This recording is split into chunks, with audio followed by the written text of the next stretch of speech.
Hello everyone, welcome to my classes with new video. In this video, let's see word meaning, extra question answers of chapter 6. Say the right things, class 7th, Purvi part 2. Word meaning, believe विश्वास करना, quietly चुपचाप, quickly तेजी से,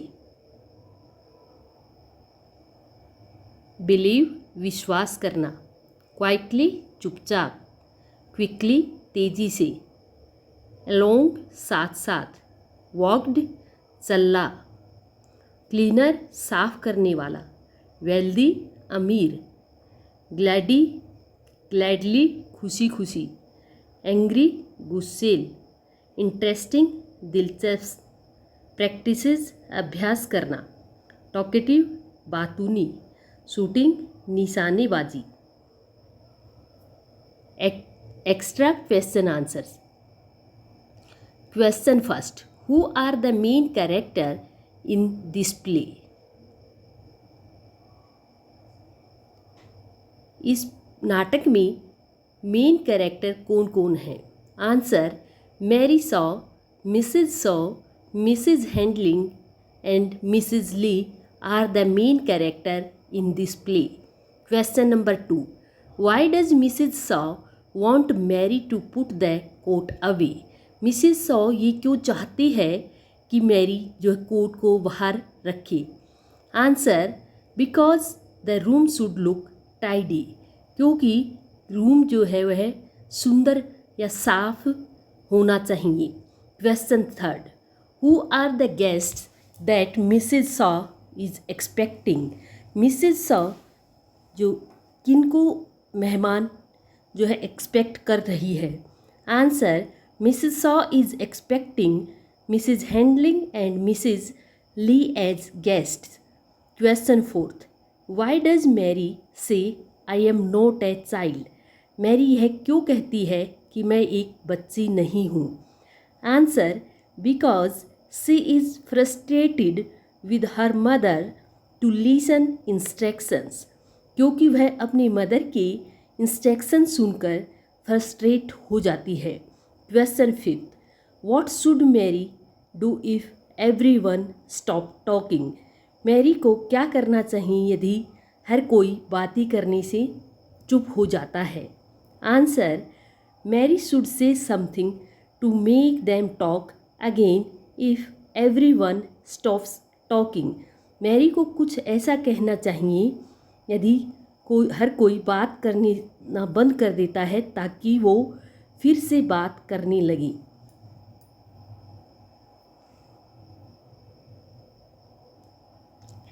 textual question answers. Question number first. What does Mary's comment about mister Best's routine and profession reveal about her viewpoint on bankers and their way of life?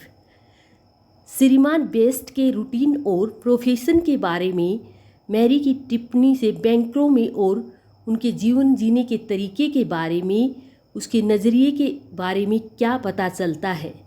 Answer: Mary's comments shows that she views bankers as people who live a dull, mechanical and predictable life. Mary की टिप्पणी से पता चलता है कि वह bankers को ऐसे लोग मानती है जो उबाऊ हैं, यंत्रवत और प्रत्याशित जीवन जीते हैं. She speaks without sensitivity, reveals her blunt attitude towards their profession. वह बिना किसी संवेदनशीलता के बोलती है जिससे उनके प्रोफेशन के प्रति उसका साफ और आलोचनात्मक रवैया दिखाई देता है. Question number 2.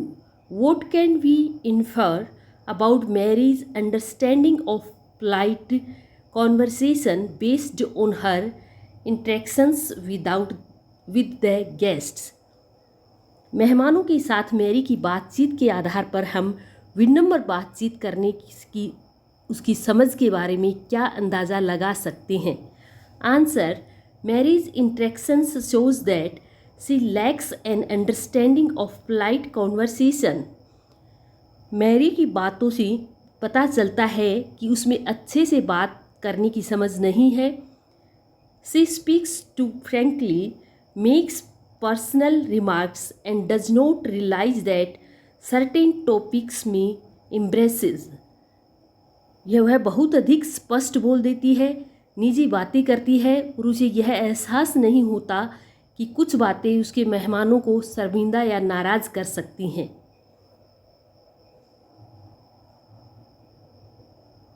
Question number 3, what do you think the repeated stage direction no one speaks indicates about the atmosphere in the room when Mary speaks? आपको क्या लगता है कि बार बार मंच पर दिया गया निर्देश कोई नहीं बोलेगा जब मैरी बोलती है तो कमरे के माहौल के बारे में क्या संकेत देता है? Answer, the repeated stage direction no one speak indicates an awkward and uncomfortable silence. It shows that Mary's remarks shocks the guests and create tension in the room. बार बार मंच पर यह कहना कि कोई नहीं बोलेगा एक अजीब और असहज चुप्पी दिखती है। इसे पता चलता है कि मैरी की बातों से मेहमान हैरान हो जाते हैं और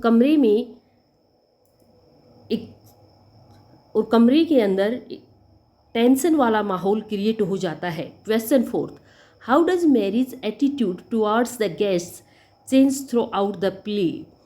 पूरे नाटक में मेहमानों के प्रति मैरी का रवैया कैसे बदलता है? Answer, Mary's attitude remains largely unchanged throughout the play. पूरे नाटक में मैरी का रवैया ज़्यादातर वैसा ही रहता है, अनचेंज रहता है। She continues to speak honestly and bluntly without learning from earlier mistakes or adjusting her behavior to suit social rules. पहले की गलतियों से सीखे बिना या समाज के नियमों के हिसाब से अपने व्यवहार को बदले बिना वह ईमानदारी से, ब्लंटली, रूखेपन से बोले जाती है। Question number 5, What do Mrs. Hardlings and Mrs. Lee responses to Mary's blunders during their visit reveal about their characters? Mary की गलतियों पर मिसेज हार्डलिंग और मिसेज ली के उनके भ्रमण के दौरान उनके जवाबों से उनके चरित्र के बारे में क्या पता चलता है? Mrs Hardling and Mrs Lee responds with patiently. Their polite attempts ignore Mary's blunders reveal their good manners and understanding nature. Shrimati Hardling और श्रीमती ली ने सब्र और संयम से जवाब देती है, पेशेंसली उन्हें आंसर देती हैं। मैरी की गलतियों को नज़रअंदाज करते हुए उनके विनम्र कोशिशों से ऐसे लगता है कि वो उनके अच्छे मैनर्स को दिखाते हैं और उनके अंडरस्टैंडिंग नेचर को दिखाती है। Question number 6, in what way does the play show the importance of knowing how to engage in polite conversation? यह नाटक किस तरह से दिखाता है कि अच्छे से बातचीत करना जानना कितना ज़रूरी है? Answer, the play highlights that knowing how to engage in polite conversation is essentials for social harmony. नाटक में यह बताया गया है कि समाज में मेल जोल के लिए अच्छे से बात करना जानना जरूरी है। It shows that honesty without tact can hurt others. यह दिखाता है कि समझदारी के बिना ईमानदारी दूसरों को हर्ट कर सकती है। It leads to embarrassment even when no harm is intended. भले ही नुकसान पहुंचाने के इरादे से कोई भी चीज़ें न बोली जाए, लेकिन यह शर्मिंदगी महसूस करवा सकती है। Thank you, like, share and subscribe my channel.